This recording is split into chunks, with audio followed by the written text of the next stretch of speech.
নমস্কার বন্ধুরা, সকলে নিশ্চয়ই ভালো আছেন, সুস্থ আছেন। আজকে তৈরি করব একটা ঘরোয়া রান্না, একদমই সাধারণ ঘরোয়া সাদামাটা একটা রান্না। ডালের বড়া আর ছোলা দিয়ে তৈরি করব পেঁপের ঘন্ট। রেসিপিটা দেখতে থাকুন। এই রেসিপিটা কিন্তু খেতে খুবই ভালো হয়। আমি জানি নতুন কিছুই নয়, আপনারা সকলেই জানেন, বাড়িতে তৈরিও করেন। রুটি কিংবা ভাত দুইয়ের সাথে কিন্তু বেশ ভালো লাগে। আজকের রেসিপিটা ভালো লাগলে অবশ্যই লাইক করবেন, শেয়ার করবেন। যারা নতুন দেখছেন চ্যানেলটাকে অবশ্যই করে সাবস্ক্রাইব করে পাশে থাকা বেল আইকনটা প্রেস করে দেবেন। আমার চ্যানেলে সকলকে স্বাগত জানিয়ে শুরু করব আজকের recipe. Welcome to Mimi's recipes. চলুন দেখে নিই কীভাবে তৈরি করছি। পেঁপে কেটে রেখেছি। এখানে আমি একটা মিডিয়াম সাইজের পেঁপে ছোটো ছোটো ডুমো ডুমো টুকরো করে খোসা ছাড়িয়ে কেটে একটু জলের মধ্যে ভিজিয়ে রেখে দিয়েছি। এবার নিয়েছি আলুটাকেও আমি ছোটো ছোটো টুকরো করে ডুমো ডুমো করে কেটে নিয়ে ধুয়ে রেখে দিয়েছি। পেঁপেটা একটু সময় লাগে সেদ্ধ হতে বলে, সেই জন্য আমি একটু প্রেসার কুকারে পেঁপেটাকে সেদ্ধ করে নেব। পেঁপেটা প্রেসার কুকারে দিয়ে দিলাম, আর এর সাথে ভিজিয়ে রাখা ছোলা দিয়ে দেব। ছোলাটাও একটু আগে থেকে সেদ্ধ করে নিলে কিন্তু তাড়াতাড়ি রান্নাটাও হয়ে যায়, সময়টাও কম লাগে, আর খেতেও কিন্তু বেশ সুস্বাদু হয়। অল্প একটু জল দেবো, খুব বেশি জল দেবো না, কারণ এই পেঁপে আর ছোলা সেদ্ধ জলটা আমি ব্যবহার করে ফেলবো। দিয়ে দিলাম অল্প একটু লবণ, দিয়ে এটাকে ভালো করে মিক্সড করে এটা লিডটা আটকে দিচ্ছি প্রেসার কুকারে। ঢাকাটা আটকে দিয়ে গ্যাস ওভেনটা অন করে আমি এটাকে একটা হুইসেল দিয়ে নেব। এদিকে আমি মসুর ডাল বেটে রেখে দিয়েছি। শুধু মসুর ডাল 2 মুঠো মতো আমি এটাকে ভিজিয়ে রেখে বেটে নিয়েছি। এর মধ্যে হাফ চা চামচ লবণ, হাফ চা চামচ হলুদ গুঁড়ো আর সামান্য একটু কালো জিরে দিয়ে ডালটাকে ভালো করে মেখে নিচ্ছি। মসুর ডালটা কিন্তু খুব মিহি করে আমি বাটিনি, একটু দানা দানা রয়েছে, সেই পর্যায়ে করে বেটে নিয়েছি। এবার এখান থেকে একটু একটু করে নিয়ে আমি ছোট ছোট ডালের বড়া করে নেব। তার জন্য দিয়ে দিচ্ছি কড়াইতে সর্ষের তেল। তেলটাকে খুব ভালো করে কড়াইয়ের গায়ে লাগিয়ে গরম করে নিতে হবে। তেল গরম হয়ে গেলে ছোট ছোট করে আমি ডালের বড়া শেপ করে ভেজে নেব। ডালের বড়া দিয়ে যে কোনো সবজি রান্না করলেই কিন্তু খেতে বেশ ভালো লাগে। ডালের বড়ার টেস্টটাও বেশ সুন্দর হয়, তরকারিটাও কিন্তু খুব সুন্দর খেতে হয়। আমি আজকে মসুর ডাল দিয়ে তৈরি করছি। আপনারা এই মসুর ডালের পরিবর্তে মটর ডাল কিংবা অড়হর ডালের বড়া দিয়েও কিন্তু তৈরি করতে পারেন। বড়াটা এক পিঠ হয়ে গেলে এটাকে উল্টে দেব, তবে খুব সাবধানে করতে হবে, বড়াটা যেন পুড়েও না যায়, আবার কাঁচা থাকলেও কিন্তু একসাথে সবকটা জড়ো লেগে যেতে পারে। এক পিঠ হয়ে গেছে, দেখুন আস্তে করে উল্টে দিচ্ছি। গ্যাসের ফ্লেমটা লোতে রেখে বড়াগুলোকে ভেজে নিচ্ছি। বড়াগুলো কিন্তু বেশ লাল করে মুচমুচে করে ভেজে নিয়েছি। এবার এই বড়াগুলোকে আমি উঠিয়ে রাখবো তেল থেকে।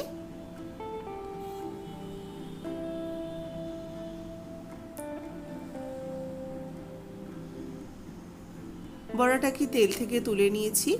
এবার ওই তেলের মধ্যেই আমি ডুমো ডুমো করে কেটে রাখা আলুগুলোকে ভেজে নেব। আলুটা কিন্তু আমি সেদ্ধ করে নিইনি, আলু সেদ্ধ হতে খুব একটা সময় লাগবে না, সেই জন্য আলুটাকে আর সেদ্ধ করে নিইনি। একটু সামান্য লবণ দিয়ে আলুটাকে বেশ লাল করে ভেজে নেব। এদিকে প্রেসার কুকারটা কিন্তু আমার সিটি উঠে গেছে, আমি নামিয়ে নিয়েছি। একটু ঠান্ডা হওয়ার পর দেখুন পেঁপে আর ছোলা মোটামুটি সেদ্ধ হয়ে গেছে। আমি কিন্তু পুরো সেদ্ধ করিনি, একটা সিটি দিয়েছি, তার মানে 50% মতো সেদ্ধ হয়ে গেছে। এদিকে আলুটাও বেশ লাল করে ভাজা হয়ে গেছে। এবার আলুটাকেও আমি উঠিয়ে রেখে দেব।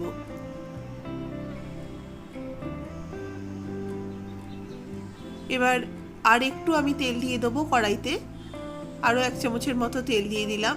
তেল গরম হলে দিয়ে দিচ্ছি তেজপাতা, একটা শুকনো লঙ্কা আর অল্প একটু গোটা জিরে। জিরে, তেজপাতা, শুকনো লঙ্কাটা কয়েক সেকেন্ড একটু নাড়াচাড়া করে নিয়ে এবার এর মধ্যে দিয়ে দেবো কোচানো পেঁয়াজ।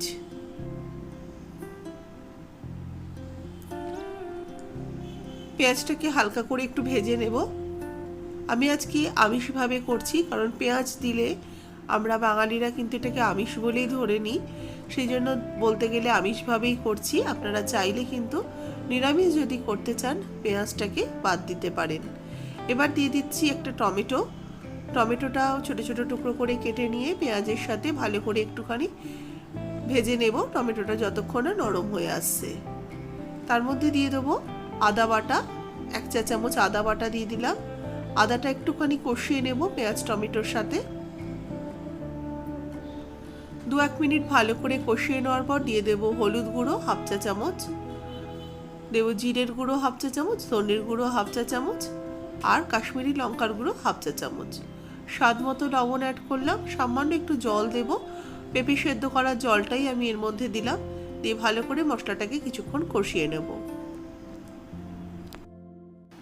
মশলাটা 2-3 মিনিট ভালো করে কষিয়ে নিয়েছি। যতক্ষণ একটু ভাজা ভাজা হয়ে গেলে এবার এর মধ্যে সেদ্ধ করে রাখা পেঁপে আর ছোলাটা দিয়ে দিলাম। তার সাথে ভেজে রাখা আলুর টুকরোগুলো দিয়ে দিচ্ছি। দিয়ে সমস্ত কিছুকে একসাথে ভালো করে কষিয়ে নেব। একটা চেরা কাঁচা লঙ্কাও অ্যাড করে দিলাম। কাঁচা লঙ্কাটা দিতেও পারেন, নাও দিতে পারেন। তবে যে কোনো নিরামিষ তরকারি বা যে কোনো জিনিসেই বাঙালিদের মনে হয় কাঁচা লঙ্কার ফ্লেভারটা বেশি পছন্দ হয়। সেই জন্য কাঁচা লঙ্কাটা যে কোনো সবজি রান্না বলুন, মাছ মাংস রান্নাতে সব জায়গায় কিন্তু একটা গোটা চেরা কাঁচা লঙ্কা আমরা দিয়েই থাকি। সামান্য একটু জল দিয়ে এটাকে কষিয়ে নিচ্ছি। তবে জলটা অবশ্যই কিন্তু পেঁপে আর ছোলা সেদ্ধ করার জলটাই দিচ্ছি। এইভাবে ভালো করে কষিয়ে নিয়ে একটুখানি খুন্তি দিয়ে ভেঙে ভেঙে দিচ্ছি যাতে তরকারিটা একটু ঘন ঘন হয়। এটা আমার মায়ের টিপস। সবসময় যে কোনো তরকারি তৈরি করার পরে ঠিক এইভাবে খুন্তি দিয়ে একটু একটু ভেঙে ভেঙে দেয় যাতে তরকারিটা একটুখানি খেতে ভালো হয় এবং একটু গাঢ় হয়। এবার অল্প একটু জল দিয়ে দিচ্ছি। এই জলটা কিন্তু আমি দিলাম ফ্রেশ জল। জলটা দিয়ে ভালো করে মিশিয়ে নেব। এবার এটাকে একটু ফুটতে দেব। খুব একটা তো ঝোল রাখবো না, অল্প একটু গামাখা রাখবো।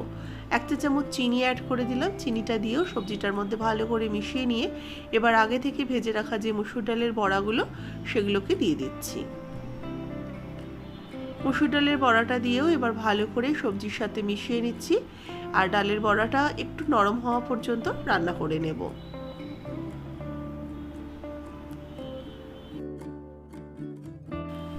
ডালের বড়া কিন্তু অনেকটাই ঝোল টেনে নিয়েছে, বেশ গামাখা হয়ে গেছে। এবার অল্প একটু গরম মশলা গুঁড়ো ওপর থেকে ছড়িয়ে দিলাম আর 1/2 চা চামচ ঘি দিয়ে দিলাম। ঘি আর গরম মশলা গুঁড়োটা দিয়ে ভালো করে পেঁপের সাথে মিশিয়ে নিয়ে এটা নামিয়ে সার্ভ করে নেব। তৈরি হয়ে গেছে ছোলা ডালের বড়া দিয়ে পেঁপের ঘন্ট। রেসিপিটা কেমন লাগলো অবশ্যই জানাবেন। ভালো লাগলে একটা লাইক করবেন, শেয়ার করবেন। যারা নতুন দেখছেন চ্যানেলটাকে অবশ্যই করে সাবস্ক্রাইব করে নেবেন।